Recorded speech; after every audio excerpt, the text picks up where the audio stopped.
Boundless Authenticity podcast. Thanks for tuning in to the Boundless Authenticity podcast. Are you new here? Then hit like and follow. If you've been with me for a while, thank you for being a part of the journey. It's because of you that this content exists. Now remember that if you want exclusive ad-free episodes you won't hear anywhere else, then join the Spreaker Supporters Club or Patreon. So don't miss out on that. I'm joined by Peter Maxwell Slattery, who is an international best-selling author, speaker, spiritual advisor, and educator who guides seekers in spiritual development, self-discovery, and connection to spirit guides, soul family, purpose, and the God within. As a long-time, well-documented ET contact experiencer, Peter helps individuals and groups make ET contact, heal, and develop their own abilities. His teachings draw on extensive physical and non-physical contact with extraterrestrials, ultra-terrestrials, and spiritual masters. Visit petermaxwellslattery.com. How's it going? Yeah, good. Good to be connecting with you and doing this. Yeah, it's great to finally meet up. So you're in Australia, and yeah, and it seems like the ETs love the Aussies a lot. Is that true? I think they love us all. It just, I think it's a matter of being frequency specific in terms of how far the contact can go. I've spent a lot of time in the United States, especially with James Gilliland, and been at the East City Ranch as well. And I've been around the world and seen this wherever I go. So I don't think it's it's one of those things that it's a seclusion type thing to a certain group. But yeah, there's a lot going on down here as there is around the world. But yeah, we're pretty much the same land mass as the United States in terms of size of land, but we're only about 26, 27 million people, and 90% of that on the eastern seaboard. So there are a lot of different extraterrestrial hubs, places, just like the United States has got as well. Yeah, but it's not just so isolated to the Australians, we could say. Can you share some of your earliest encounters and how they influenced you? Yeah, the earliest encounters in the early years, we could say, was something that I didn't even talk about. And I don't know if there's even in hindsight a way that they influenced me, except to realize that with contact, there's levels of deception and discernment that's needed. And sometimes it's done for our benefit as well. And I'll elaborate on that in terms of the contact really started getting intense about the age of 7 through telepathy. There was some things before that, but it was between the ages of 8 and 12 where I would, like what I describe as the common grey alien, but it was white, was appearing in my room. But originally I would see one, though it's hard to be very precise because it's going back years, but originally what I would see is Kurt Cobain. Now, eventually went between a distortion of Kurt Cobain, the singer of Nirvana, to a grey alien, and it was sort of distort in and out. And through later contact, it was revealed in a way to not, we could say, stress me or scare me, even though that is exactly what it did. And eventually, only in recent years did I understand that these beings that are appearing like that are actually white light beings. They're not even physical, though I've had physical interactions with physical type grey intelligences. Some of them can be us in the future. Some of them are droids for other intelligences. Some of them are actually conscious beings, depending on the various types. And there's probably been over 10 types that I've interfaced with of that species. Mainly it's humanoid or ascended intelligences, mainly the Elohim, which we can go into. But talking and hearing other researchers, some people have documented over 100 species of grey intelligences, different colours. We just say grey just because of the features. But it was something back then in terms of I had some spark of discernment of still not thinking it was extraterrestrial or even angel or demonic. I didn't know what it was that I was interfacing until about the age of 12 when I had my first sighting of a craft that looks more like a disc, not like two flying saucers, like saucer pans put together. This is more like the weight on the end of a bar if you pulled it off, just a disc. And that was about 3 times the size of a football field that went in front of a hill in my hometown until out of view. And I still didn't bother talking about it. But I would see spirits and entities and shadows and certain things that I just didn't understand. But it wasn't until around my mid-20s did I really delve into that, which is when the activity picked up again. So I learnt more so around that time that the more that you have an intention to interface with these intelligences, that is really a way that you call them up. Because at that time and from then on up until now, and I'm just about 42, the activity hasn't stopped. And it's a daily thing. But there was a spate of sightings around 2010 at that time that I ended up on the news and a lot of other things to where the contact went from seeing lights in the sky, seeing entities on and off and not understanding to eventually full-blown contact. So that's just a brief overview. Okay, so you mentioned contact through telepathy around age 7. Tell me about that. Yeah, so it was at times a female voice, actual voice. I equated to putting your chin on an acoustic guitar and feeling the vibration going through you, to at times being more of thoughts, ideas, epiphanies, concepts, impressions, information relating to events more to do with day-to-day life, family, friends, of stuff that was going to happen before it happened. And at that time as well, I was taken to the doctor at one time and the doctor said, well, it's nothing negative. So, didn't do anything with it, didn't say I was loopy. So it was a female energy that I didn't realize until, it's hard to be exactly precise on the years later, but let's say around probably late 20s, eventually I found out who that voice was, which is a being called Shiji from the Pleiades. And I've done a series of best-selling books on the channeled material from her, which ends up being another aspect of me. That is not just a physical intelligence, meaning that can look humanoid, but is also got light being aspects and is like a multidimensional intelligence, which are actually aspects from the same, like they're fractal aspects from the same Godhead that I'm from. So that was a lot to integrate because we're talking about physical interactions to where even other people have seen her and interacted with her. And yeah, that's where it really took me in terms of telepathy. It was realizing, all right, the mechanics where I wanted to spend my time later on, realizing how you can work out who's who and what, and even its intention. Because even now I'm still discerning with a lot of things, but I understand a lot more than I did in those early days and learning a lot, being a teacher in yoga, meditation, remote viewing, NLP, hypnotherapy, a lot of different things I've done training in. They've all been of assistance in helping me get tools to be able to empower people and help them learn their own inner mechanics. And so that was the earliest stage of the mechanics that I didn't understand. But this led to what I would describe as, and you would see this with a lot of people, they know when they go outside and there's a craft there.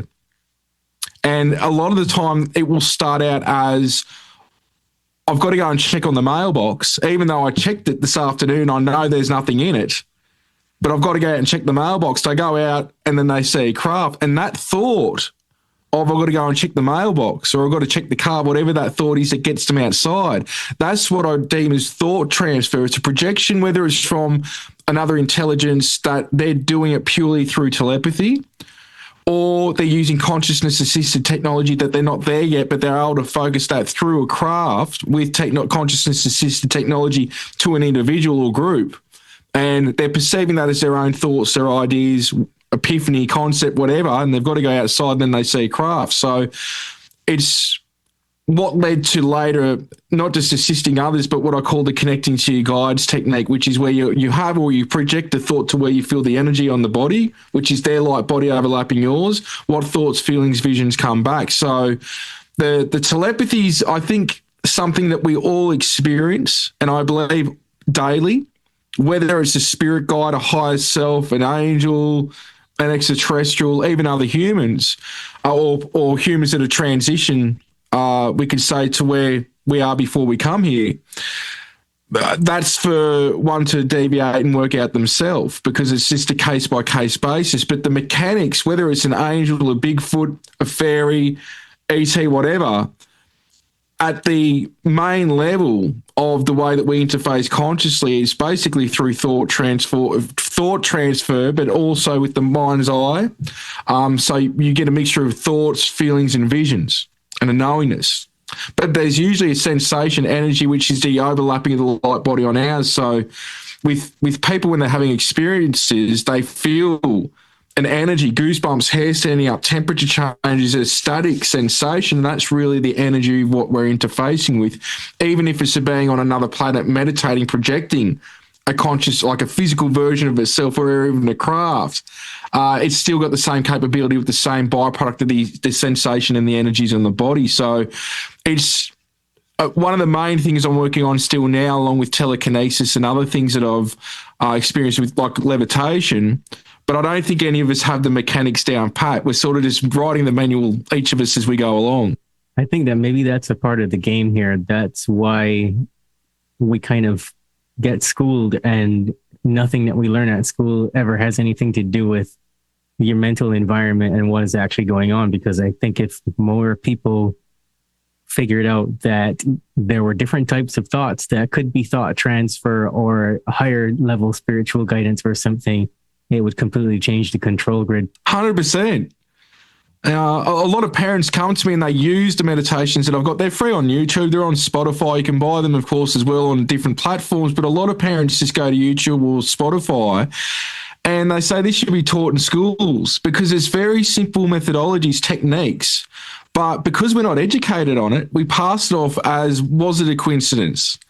You know, there's a lot of synchronistic things, which is how spirit can speak to us. But because of our upbringing, social engineering, education, and what have you, it's sort of just fobbed off to the side.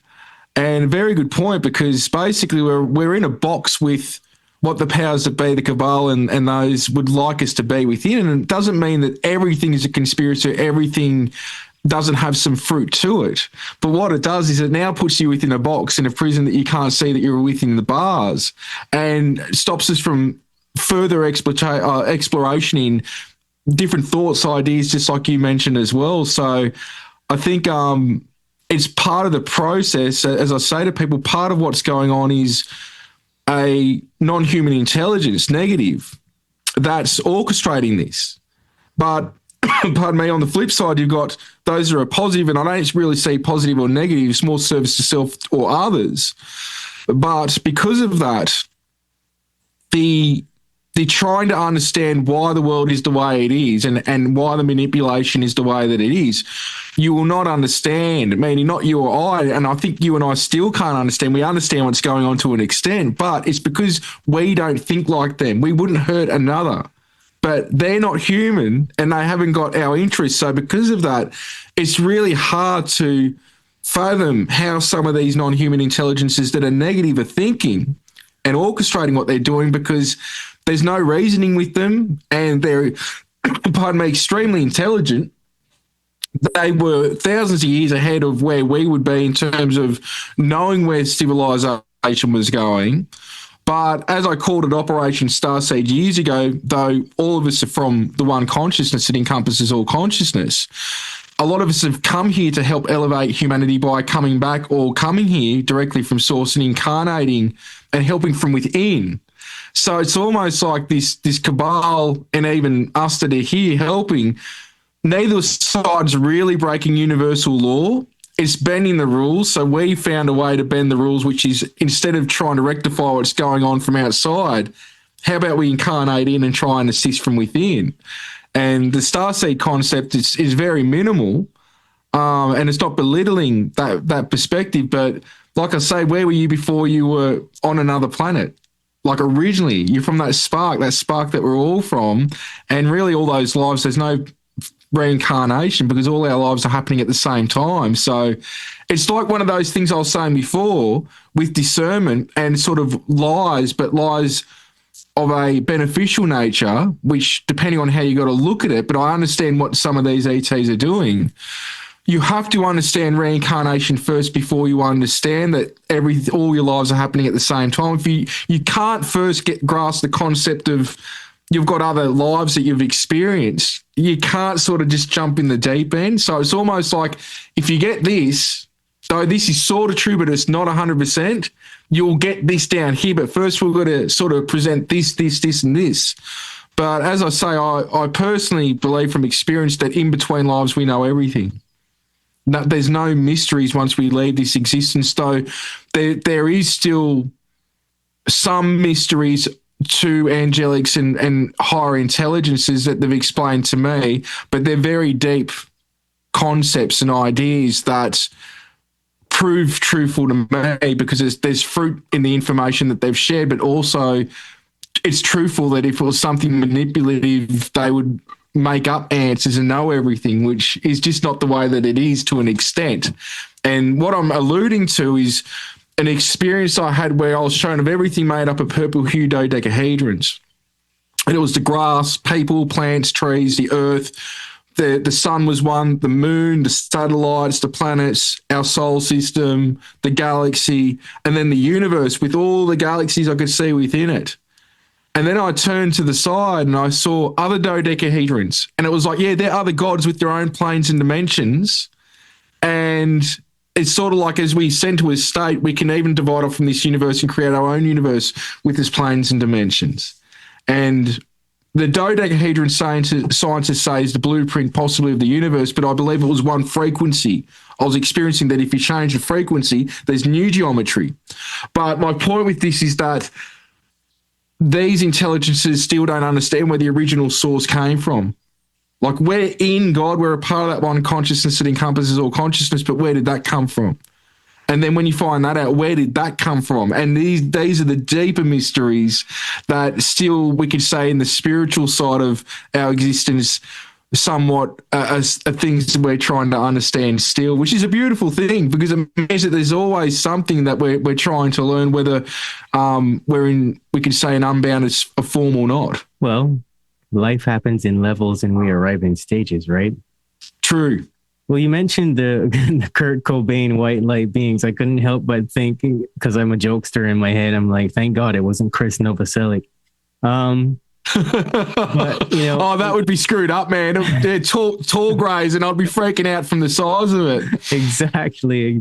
I'm glad you got it. So you mentioned these white light beings that can clearly mask themselves and appear as anyone. So that begs the question, how many beings do we actually see at any given time that we don't realize are ETs or some other non-human form, but they're projecting and appearing as human? Well, that's a really good perspective to be looking at this from, and it's very deep because there are, from my knowledge, extraterrestrials walking among us that are physical 3D, like actually they've got technologies like Stargate technology or specific types of technology to traverse space and time. And so you've got that perspective there. And some of them, they are either part of our offspring or ancestors. So they're human. Now they could be slightly different things with teeth, eye, ears, things like that, depending on the environment that they've originally from in terms of with ancestry, even going right back, we're all connected, or even into the future, we sort of develop, but we're all human, some of these ETs to an extent that are part of the human lineage. So you've got that perspective, but even when you go into, let's say, Tibet with the Tibetan masters teaching his Ojen practices going to the rainbow body, or you go into Jewish mysticism with the Merkaba, there's a process where eventually we're shedding the physical form, going back to the perfection body, the original aspect of us, but with knowledge and experience from going out inside God's mind, experiencing itself. My joke now these days is we're on a treadmill in God's mind going nowhere. We're just experiencing, we're experiencing what we are. But getting into your question, when you're at these levels of consciousness, even if you're at levels that we could say a service of self, you may have certain abilities that we're trying to strive for in the human experience, meaning they can seem, I call them dark masters, but they're pegged and capped because of their intention of what they're doing with their abilities. They're capped and can't proceed any further. But then you've got beings that are service to others and going above where the dark masters are, they've got full reign in basically the universe being their playground, as well as being of service to others and being guides. But you do have capabilities with dark masters that can project and mislead in their appearance. You've also got, the perspective of going into angelic intelligences, and I believe going into the biblical text as well, of them appearing as human. So, yeah, they walk among us. We could be interacting with them at any time. And we could say that's I don't know, somewhat overwhelming thing for some people. But I think a lot of us, as I said, I believe all of us are experiencers. To what extent, well, that depends. It might purely just be through thoughts and ideas and feelings. But I think to an extent, possibly a lot of people have had physical interactions beyond the abduction thing, beyond being, out of body experiences or going on board crafts physically or out of body. But purely, there's people that walk among us that might say the right thing at the right time that can help us get back on track or advise us in some ways that could be extraterrestrial or angel, and you wouldn't even know it, but you might have a feeling there's something about that person that's not normal. Well, you brought up the B word. So going the biblical route, do you think it's possible that Moses or someone like that was confronted by non-human intelligence? Well, there's different perspectives on this. I've had experiences with a being that's presented itself as Yahweh, the Elohim. I didn't go looking for that. The Elohim I'll describe, depending on the color, like if you go in line with the chakras, depends on the density that they regulate as their domain. And then you go, what's the chakras together? It's a rainbow. And some of them are on fire, which is the Merkaba aspect, and they can appear as whatever they want. But the main ones are interfaced with the blue orbs. I've been saying this for about 15 years, give or take, probably about 13, 14. About 14 years ago, they started appearing to me, and then they'll turn into 7-foot tall light beings that eventually turned into columns of blue light. And I'd sometimes be overlapped with a crystal cave that they would present themselves to me in. But there's also an Elohim council and beings that are various colours. It's weird when I'm having meetings with them in this cathedral. The cathedral changes colours depending on your emotions, and there'll be other beings from other worlds there at times as well. Now, going into what you're saying, and I'm just explaining that because there is some experience with, again, the Elohim, which is biblical. It's plural for God's not God. But what I'll invite you for food for thought, and I'm sure, of course, you thought about the perspectives that we're about to go into, but one thing is, I've been saying for many years, and on television I originally said it, which was probably, maybe go full, is he lost it now? Because I was trying to say years ago, they're like ghosts, they're multidimensional. And this was on a morning show with like 2 million people, and it was probably like the best but worst thing I ever did, because it made me very humble, going, people aren't ready yet, because I was going out there in ways that maybe I shouldn't have to present this. But what I've been saying is that they imagine a flying saucer just for a moment as a ghost, like an apparition. They can land on you and resonate with your pineal gland to where you think you're on board now, and in a way you are. You're interfacing now. The transmitter receiver is resonating with the craft, so that's what you start to see online. You're looking up and you might think you're on a table, but you're in your bed still looking up, interfacing, or you could physically be resonated on board. They can physically take you. They can pull your consciousness out of your body and resonate you with the craft, or they can pull your consciousness out and now put it into an avatar. Or you can resonate with even, we could say, the pilot or whoever, and your consciousness is now tapped into theirs and you're seeing through their eyes. There's many ways that this can apply. My point with this is I'm one of the guys as well that you would call to some of the most haunted locations. So I've done a lot of house clearing and dealing with negative influences for many years, sort of before I was even known for all of this. Through paranormal investigation, I found a big blend between UFO abductions, extraterrestrial visitations, non-human, and what we could say is hauntings. And I've sometimes found, and I had to invite people to think about, you may not have a haunted home, you may be having experiences with possibly this, but because they watched Ghost Hunters, that was the first frame of reference. Or somebody, let's say years ago, watching UFO Hunters, they're having an experience in their home and they think it's a extraterrestrial connected because they heard about an orb in the house after seeing a UFO, and it could actually be a residual or intelligent haunting. Even the high strangeness, the poltergeist type activity, there's all this blend. My point with this is that there seems to be a medium in a lot of these cases, even from my own experience, which is daily here, and I've got videos of apparitions walking on the lawn of the grey aliens and everything like that. I can tell you now, a lot of these intelligences have the capability to where they'll appear either like a shadow or a ghost apparition. And I believe they're just phased out and they're not resonating with us fully yet, with the way that they've explained it to me, my terminology. So you've got a situation now going back to the Bible, and you can read about this, that God appears in the tabernacle as a cloud. What does an apparitional ghost look like? A cloud. At James Gilliland's ranch with witnesses, I've filmed a cigar craft a few feet off the ground that looks like a ghost. And it's the middle of summer. There's no clouds there, nothing. The photos of beings appearing as apparitions with beings actually in it. You can start to see the face, the eyes, the definition. It's not matrixing, which is where the brain makes patterns out of, makes an image out of patterns.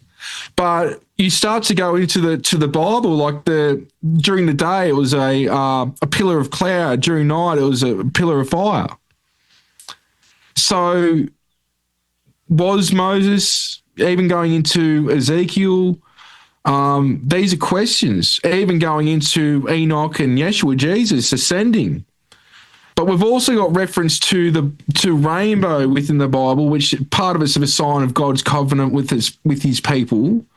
But also, and I can't remember the exact reference, but there seems to be like a rainbow in the sky around a chariot or what have you. Is that the rainbow body? Is this a being that's ascended to the rainbow body? Because I've had experiences where beings will go from physical form to physically materializing a Merkaba, turning into rainbow light. They dissolve in God's mind, and through thought, they can navigate and reappear as rainbow, a Merkaba, and then a physical form, which is the way that we could say, I believe, on the highest extremities of capabilities that would be. But this is where it gets into layered topics, because even if you go into Tibetan teachings on the perfection body, the rainbow body from Dzogchen Master Namkhai Norbu, who's transitioned a few years ago, what's happening is there's apparently 160,000 documented cases to where people have attained rainbow body, and in that case, the physical body can dissolve and they're left with fingernails and hair, or sometimes that's burnt up, or even the physical body shrinks, but there's rainbow phenomena that appears, which is possibly them in the rainbow body. Now, where this gets interesting is that Namkhai Norbu says that the rainbow body is being taught in 13 star systems. This is nothing new. They're talking about this going way back, that in 13 star systems, these teachings are being taught. And Padmasambhava, who's a master, was in India, said for 1,000 years before he went in Tibet and taught these teachings, which he was one of the rainbow body teachings masters that taught these teachings, who could put his hand in stone and leave an imprint in his footprint and levitate and do these amazing things that we can all do, I believe. It starts to go into, all right, what's the cross-correlation with not just the Bible, but the Vedic scripts, what the original people of Australia, what the Native Americans are saying. When you go and you start to see there's this cross-correlation of otherworldly intelligences, and of course, what I said about the Bible, it starts to go into the perspective of what I would say is, depending on the story in the Bible, Merkaba is chariot throne. So when you're seeing beings in the sky on their chariot or their throne, and you start to see it as two opposing tetrahedrons, which are spinning opposing ways, looks like the Star of David. These stories actually start to make sense rather than be fairy tale.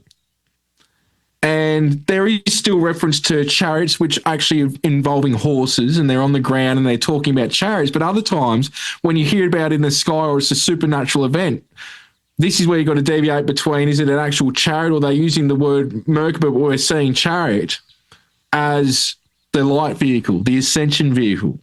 So there is a lot of cross-correlation going into the Bible with, I think in some cases, extraterrestrial. But I would say that us and extraterrestrials are the bottom 5%, along with many beings in other worlds. And then you've got 90% of completely stuff that we don't even know yet. Now, this 5% would include ultra-terrestrials, extraterrestrials, elementals, fairies, what have you. And then the angelics and celestial intelligences would be the top 5%. But a lot of this in between is what I describe as thought form realms, that other people can come into your realm and experience this thought form realm and even live experiences within it. Well, that was a great answer. It's laid. Yeah. So what inspired you to establish your sanctuary, and how do you go about facilitating individuals' connections with higher consciousness? I had visions of this place going back nearly 15 years before I sort of went down this path fully. And I was already into meditation, the paranormal stuff, mainly self-mastery, because my thing was, in some ways, people skip the boat.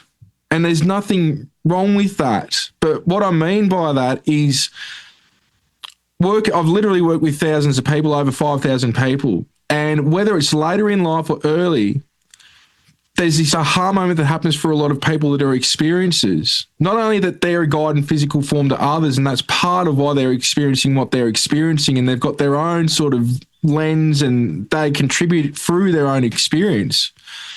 But it came back to self-mastery, that these beings are no better than us. But if you can purely be in self-mastery first and loving detachment and come from a place of the heart, you can meet these beings as equals rather than we could say looking up to them as gods or what have you.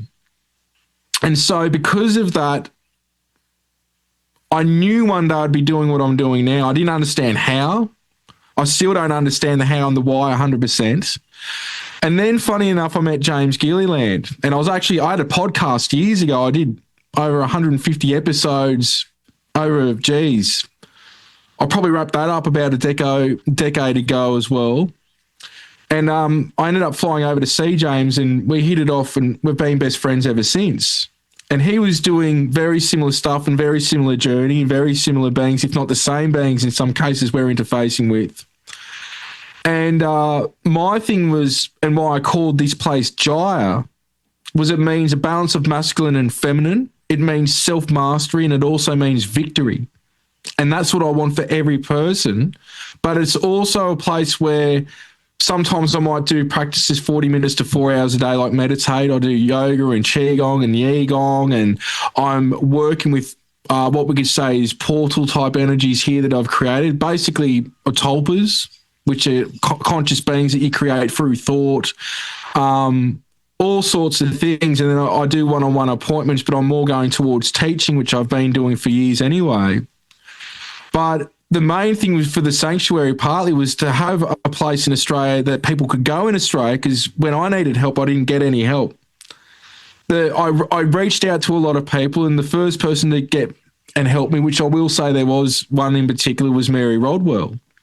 And she's great friends with James as well, but she's on the upper East Coast part of Australia. And my thing was, right, not only having a place that people can go, but to be taught, which is why I went through yoga training and meditation and everything else. Like, I knew sort of where this was going, but I didn't understand how it was going to manifest. But I was already having the contact. And in some cases, some say one of the most documented cases to date that's ongoing every day. So my thing was a lot of people getting popularized by CE5 and things like that, which is great. But what I don't see is a lot of people talking about negative influences and being a sovereign being, and just because they're ET, everything's good, which is not the case. And not only that, we could say that, a lot of ETs are good. I don't think there's a huge percentage of negativity out there. We tend to look at the world, like in the universe, like cup is half full rather than, or half empty rather than half full, seeing potential. But because of all the house clearing and people that I've assisted, my thing was like, all right, teach people the basics and then we can go more advanced in the other classes, because the basics is intention, but first clearing. And because of that, and going into contact after clearing to experience what you need to be a better person, be of service and have love in your life and be the best you, what people are doing is this.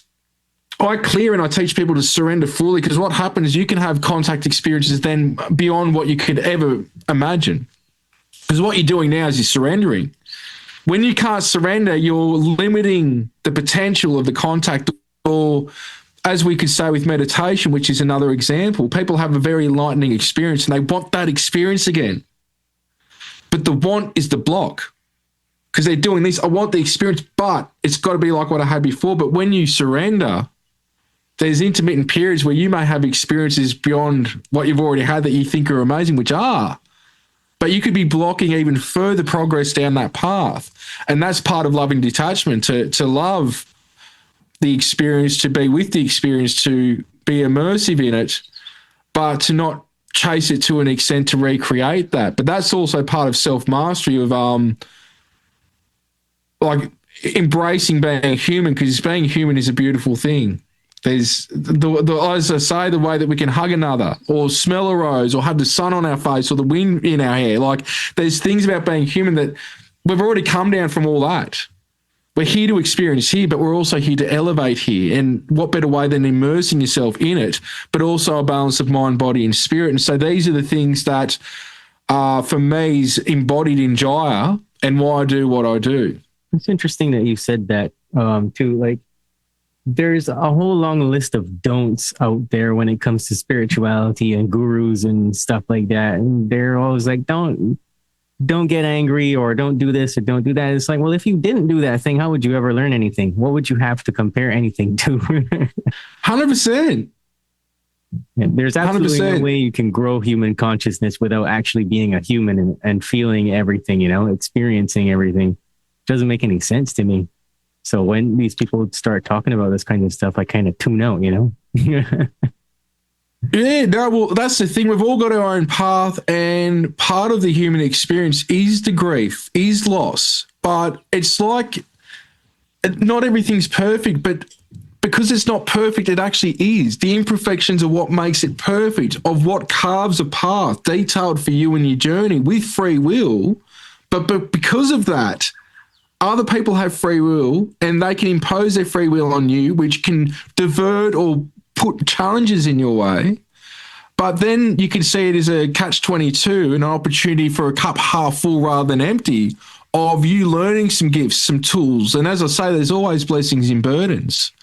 So it doesn't mean I condone the child trafficking and what the Kabbalah are doing and everything else, but there's blessings in burdens, and it's all about thinking outside the box as well and connecting with that consciousness, because once we understand that there's always a way, that greater consciousness, which we're an aspect of, and if we can observe those thoughts and ideas via meditation on something or pondering on something or what have you, we always can find greater ways. But I don't think anybody's got the full picture. And I think the guru is within, but we all need some assistance externally, and usually that assistance is to help you assist yourself by going within.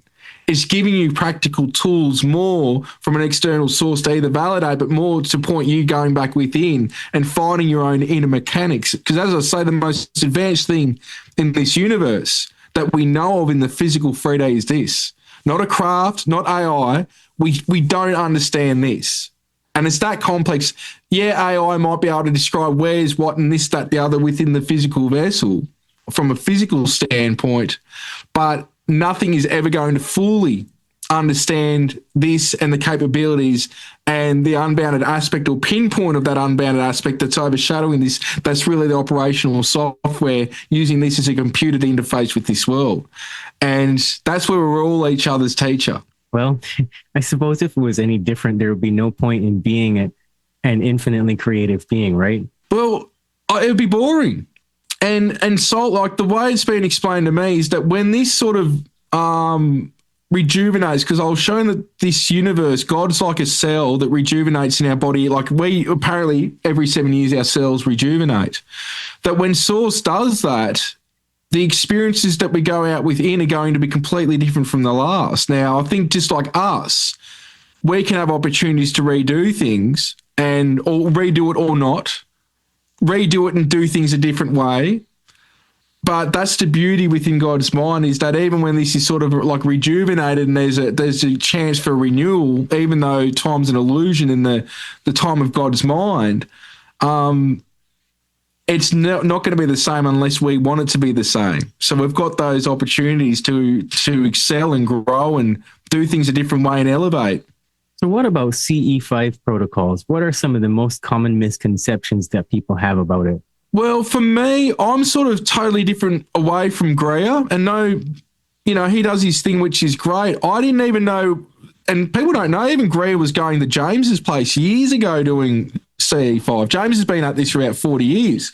So for me, James and I are very similar in the way that we operate. And I'll just explain this again. It's not belittling anyone. It's just a different thing. And I've always called this IC. You could say it's like a metaphor for IC, like with the third eye, but it's initiating contact. So with Greer, from my understanding, they will go into a meditation and they will, in their own way, remote view where crafts are, tune into them and then vector them in, basically showing in the mind, connecting with the mind of the pilot. In a similar way, I do similar things, and then showing landmarks or where you are. And when you're connecting to the mind of crafts in that way, they're aware of where you are in a way that they can pick up your signature and what have you, whether it's with consciousness, assisted technology or what have you. Now, where I'm a little bit different from everyone is, again, it comes back to clearing. So on the website, I've got tips and tools for free sitting right there and explaining what IC is.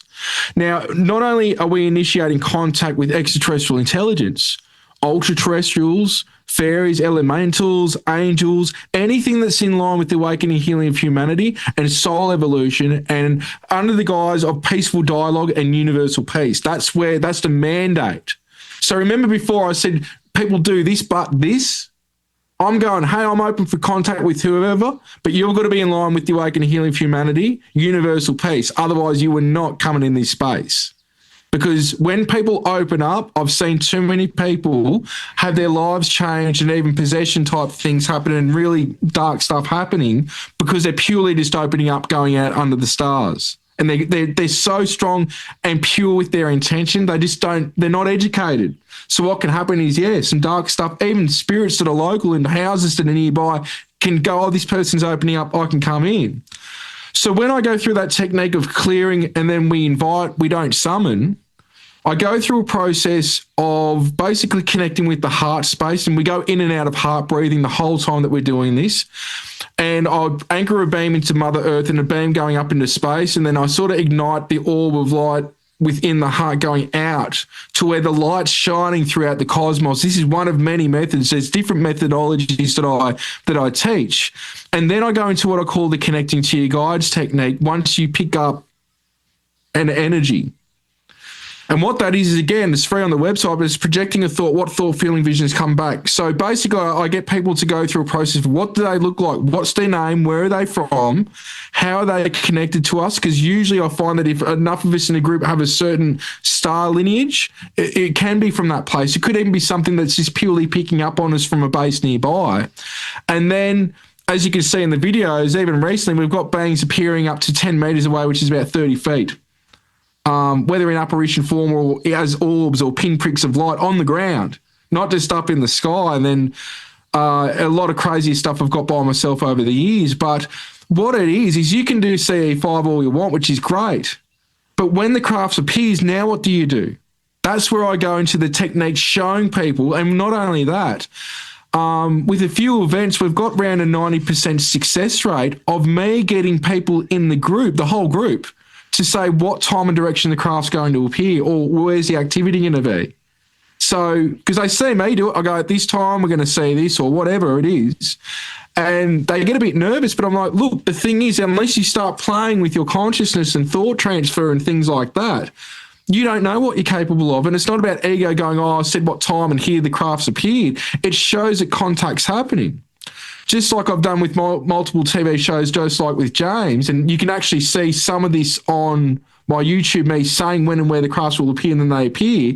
They've cut it out of television shows. And it's because it shows there's contact.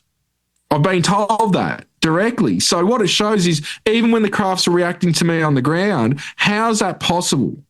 Like, and they're completely at times disappearing in infrared, which is impossible because if it's got a heat source, you're going to see it until it's out of view.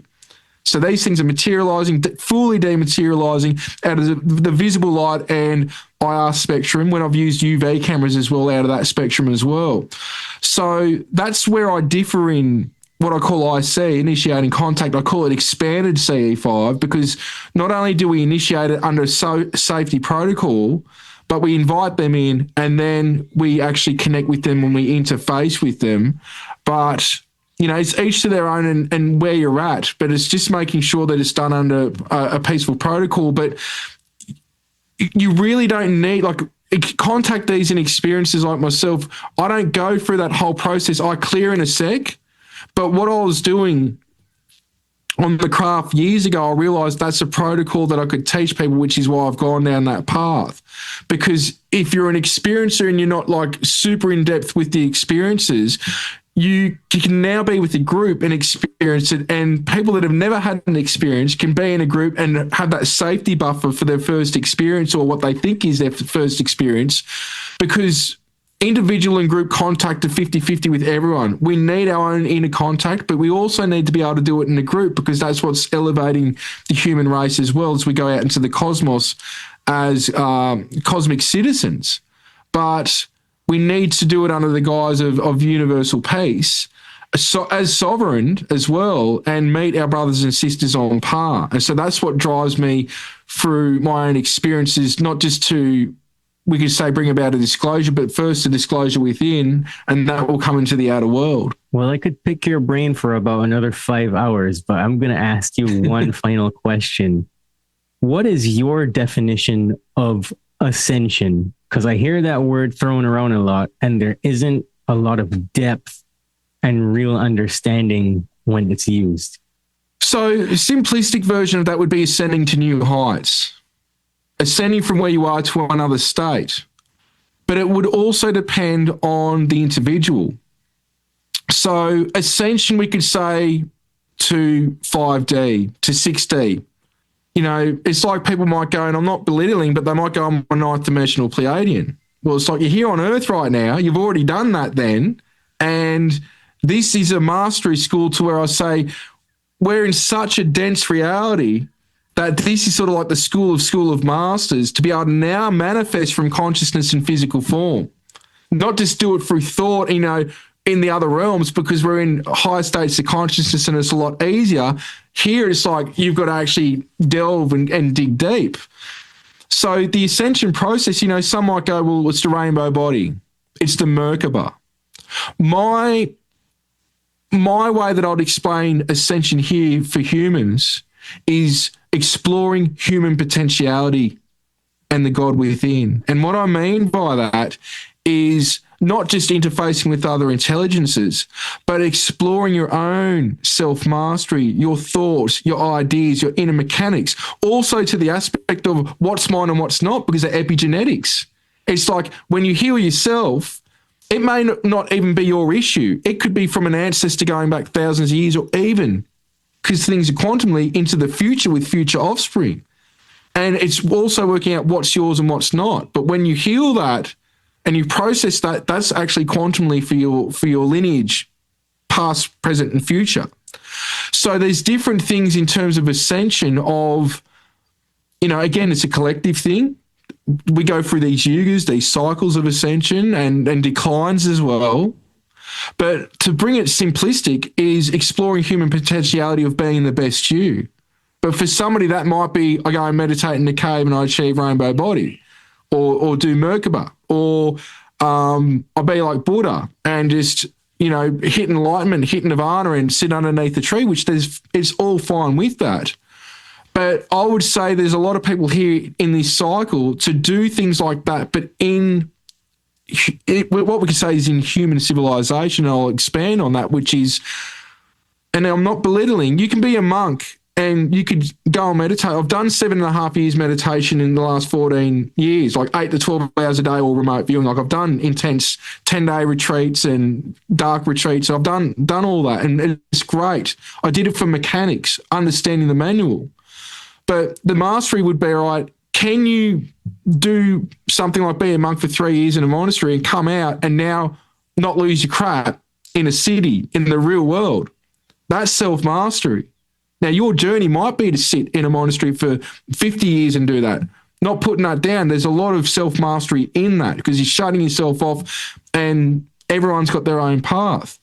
But the ascension is pushing to new heights of what you see as limitations of passing them and ascending through them. But it all comes down to what's the fruit of what you're focusing your energy on. Because at the end of the day as well, you can go and do all these things, but how is it helping you be a better person, be of service and bring love into your life? A lot of it's detaching us from going, I want to be in 5D, and it's like you've done 5D.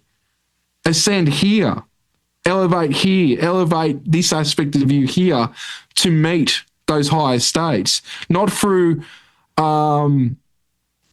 just purely wanting it. It's like it's through the inner mechanics of not just knowing how to experience this, but how to operate this and master this. And we could say this cell of God's body. A lot of people are looking for hope right now as they see things crumbling or, digital ID enslavement on the horizon or political and social unrest wherever they are. What could you offer in the way of hope for humanity? That no one's coming to save you. That how the change can appear in the world is first and foremost through you, each and every person listening to this, watching this, whatever.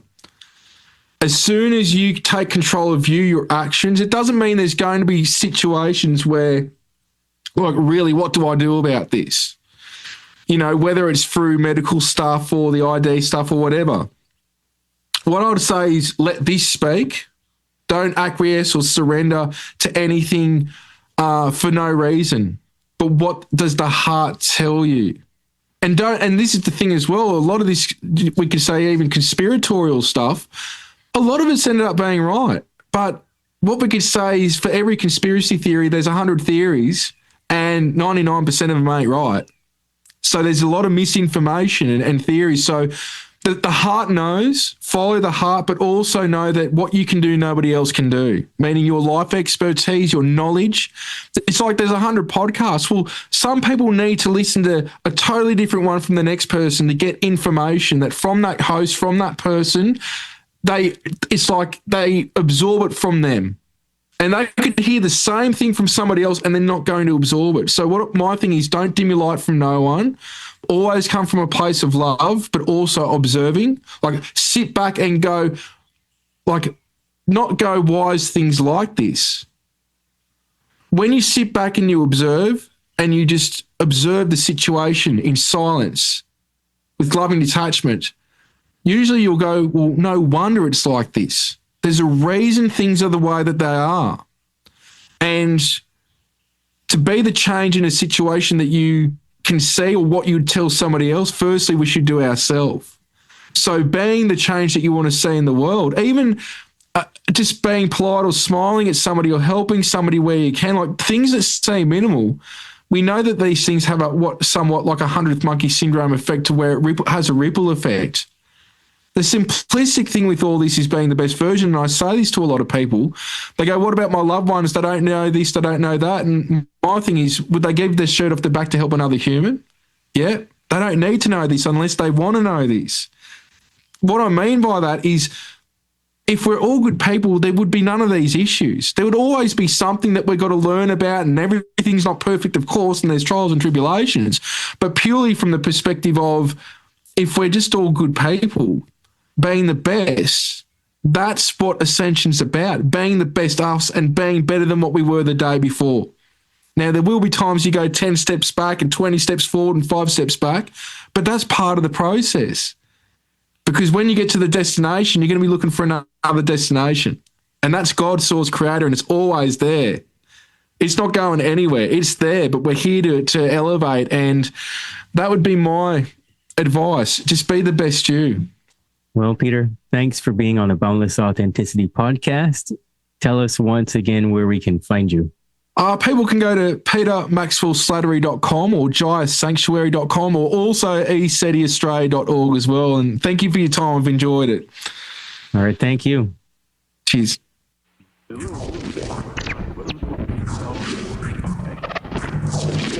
You're listening to the Boundless Authenticity podcast, where we discuss everything related to the evolution of human consciousness. At the very least, people need to understand that the United States builds bunkers, which are basically cities underground, every 3 months. Basically, when you dream, you tap into your subconscious. It is your nocturnal intuition, your creativity and imagination unchained from conscious reason, ego and logic. They're biologically alive, but they have no soul. They have AI consciousness. They can alter your conscious of the brain to get in the brain. We live in a multidimensional reality. Whether it comes through esoteric information in the spiritual realms or the UFO people, experiencers, or mainstream through quantum physics and through mainstream science now realizing that parallel dimensions probably exist. We're all spiritual beings. We're all having these human experiences. We've heard that phrase over and over and over. But what does that really mean? You know, all the big questions of life, we have these answers inside of our souls. We're ultimately studying the nature of what it is to be human, good and evil, our psychology, how we think, and our health. That's why I love Bruce Lee's great quote, all knowledge is ultimately self-knowledge. The Boundless Authenticity podcast.